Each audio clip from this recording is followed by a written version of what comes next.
नमस्कार विद्यार्थी मित्रांनो, महेश व्हॅल्यू एज्युकेशन या यूट्यूब चॅनलमध्ये तुमचं सर्वांचं स्वागत आहे.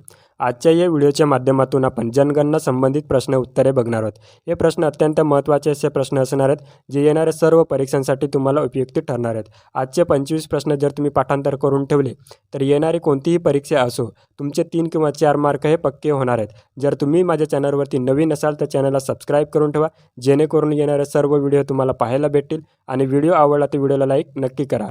तर चला आपण व्हिडिओला सुरुवात करूया. पहिला आपण बघूयात.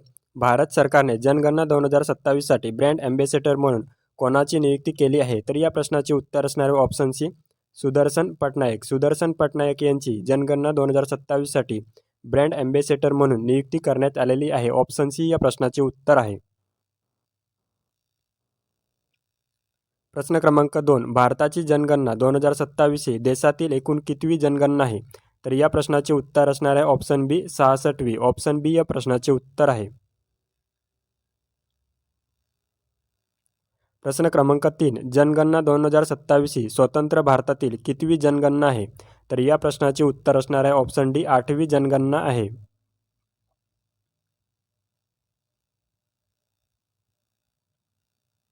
प्रश्न क्रमांक 4. जनगणना 2027चे मुख्य ब्रीदवाक्य काय आहे? तर या प्रश्नाचे उत्तर असणार आहे ऑप्शन ए, जनसहभागातून जनकल्याण. जनगणना 2027चे मुख्य ब्रीदवाक्य काय आहे? तर जनसहभागातून जनकल्याण. ऑप्शन ए या प्रश्नाचे उत्तर आहे. प्रश्न क्रमांक 5. जनगणना 2027 साठी अधिकृत शुभंकर काय आहे? तर या प्रश्नाचे उत्तर असणार आहे ऑप्शन बी, प्रगती आणि विकास. प्रश्न क्रमांक 6. 1931 नंतर प्रथमच जनगणना 2027 मध्ये कोणता नवीन घटक समाविष्ट करण्यात आलेला आहे? तर या प्रश्नाचे उत्तर असणार आहे ऑप्शन सी, जातीनिहाय जनगणना. खूप महत्त्वाचा असा प्रश्न. या प्रश्नाला तुम्ही डबल स्टार करून ठेवू शकता. विद्यार्थी मित्रांनो, प्रश्नाची उत्तरे जर तुम्हाला येत असेल तर कमेंट बॉक्समध्ये उत्तरं देण्याचा नक्की प्रयत्न करा. प्रश्न क्रमांक 7. जनगणना 2027 साठी भारताचे निबंधक, महासंचालक आणि जनगणना आयुक्त कोण आहेत? तर या प्रश्नाचे उत्तर असणार आहे option A, Mrityunjay Kumar Narayan. Option A या प्रश्नाचे उत्तर आहे. प्रश्न क्रमांक 8. जनगणना 2027 किती भाषांमध्ये आयोजित केली जाणार आहे? तर या प्रश्नाचे उत्तर असणार आहे ऑप्शन डी, एकूण 16 भाषांमध्ये ही जनगणना आयोजित केली जाणार आहे. ऑप्शन डी या प्रश्नाचे उत्तर आहे. प्रश्न क्रमांक 9. जनगणना 2027चा पहिला टप्पा कशाशी संबंधित आहे? तर या प्रश्नाचे उत्तर असणार आहे ऑप्शन बी, घरांची यादी तयार करणे. घरांची यादी तयार करणे याच्यावरील पहिला टप्पा संबंधित आहे. ऑप्शन बी या प्रश्नाचे उत्तर आहे. प्रश्न क्रमांक 10. जनगणना 2027चे संचालन कोणती संस्था करते? तर या प्रश्नाचे उत्तर असणार आहे ऑप्शन सी, भारताचा निबंधक महासंचालक. ऑप्शन सी या प्रश्नाचे उत्तर आहे. प्रश्न क्रमांक 11. जनगणना 2027चे संचालन कोणते मंत्रालय करते? तर या प्रश्नाचे उत्तर असणार आहे ऑप्शन बी, गृह मंत्रालय. ऑप्शन बी या प्रश्नाचे उत्तर असणार आहे.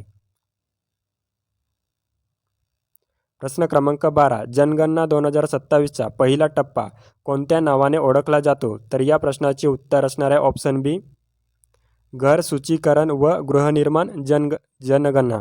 ऑप्शन बी या प्रश्नाचे उत्तर आहे.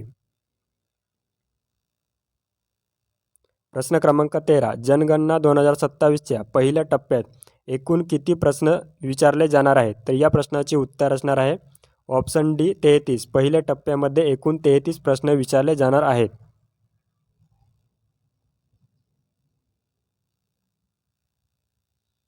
प्रश्न क्रमांक 14. जनगणना 2027 कोणत्या कायद्याअंतर्गत आयोजित केली जात आहे? तर या प्रश्नाचे उत्तर असणार आहे ऑप्शन बी, जनगणना अधिनियम 1948. प्रश्न क्रमांक 15. जनगणना 2027ची सर्वात मोठी वैशिष्ट्ये काय आहेत? तर या प्रश्नाचे उत्तर असणार आहे ऑप्शन सी, पहिली डिजिटल जनगणना. 2027ची ही जनगणना पूर्णपणे डिजिटल जनगणना आहे. खूप महत्त्वाचा असा प्रश्न आहे. या प्रश्नाला तुम्ही डबल स्टार करून ठेवू शकता. प्रश्न क्रमांक 16. सरकार जनगणना 2027 किती टप्प्यात पार पाडणार आहे? तर या प्रश्नाचे उत्तर असणार आहे ऑप्शन डी. एकूण 2 टप्प्यामध्ये ही जनगणना पार पाडणार आहेत. प्रश्न क्रमांक 17. सुदर्शन पटनायक हे कोणत्या कलेसाठी प्रसिद्ध आहेत? तर या प्रश्नाचे उत्तर असणार आहे ऑप्शन बी. वाळू शिल्पकला किंवा तुम्ही रेती शिल्पकला असेही म्हणू शकता. ऑप्शन बी या प्रश्नाचे उत्तर आहे.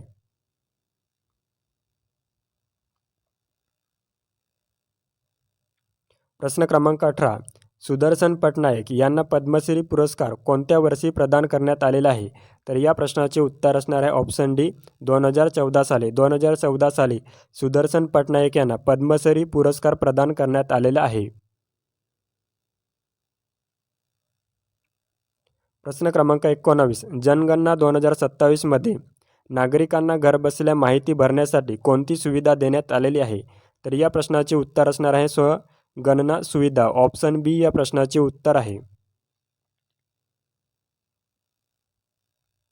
प्रश्न क्रमांक 20. भारतात पहिली जनगणना केव्हा झाली आहे? तर या प्रश्नाचे उत्तर असणार आहे ऑप्शन सी. 1872. 1872 साली भारतात पहिली जनगणना झालेली आहे.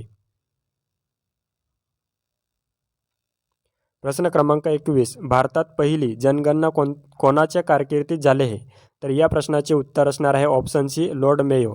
लॉर्ड मेयो यांच्या कारकिर्दीत भारतात पहिली जनगणना झालेली आहे. खूप महत्त्वाचा असा प्रश्न आहे आणि हा जो प्रश्न आहे तो परीक्षेला विचारलेला प्रश्न आहे, म्हणून या प्रश्नाला तुम्ही डबल स्टार करून ठेवायचं आहे.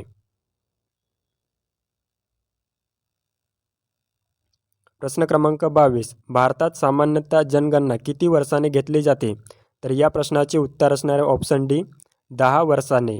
वाघांची जनगणना किती वर्षांनी होते? या प्रश्नाचे उत्तर तुम्ही मला कमेंट बॉक्समध्ये द्यायचे आहे. प्रश्न क्रमांक 23. भारतीय जनगणनेचे जनक म्हणून कोणाला ओळखले जाते? तर या प्रश्नाचे उत्तर असणार आहे option B. Henry Walter. Henry Walter यांना भारतीय जनगणनेचे जनक म्हणून ओळखले जाते. ऑप्शन बी या प्रश्नाचे उत्तर आहे.